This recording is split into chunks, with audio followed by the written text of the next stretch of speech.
Ibaro ang Jerusalem. Ang magpapamahintong dahil ang kapo iti Diyos. Akas iti babae ang nakawasan, nga agkasa kay mga pagpadaan iti lalaki ang ikaylay sa kaywan. Nakangyayak iti napigsa at inek ang nagkapo iti Diyos. Kunana, at naeden iti Diyos isiyo dahil at tao.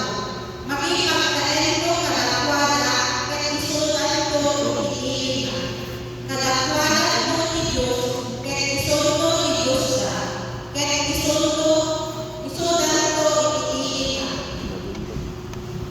kadwada punasan nato dagiti wada awan ko ipatay kadili sangsani pero ko agsipon palimabesen dagiti imo na pinunahan ni nakatugaw ito.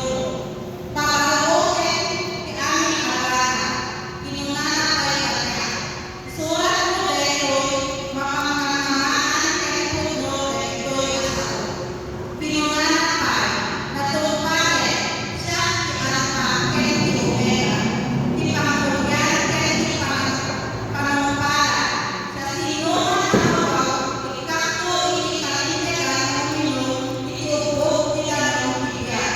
Dahil ito ang Ang yaman ng Diyos, sumakto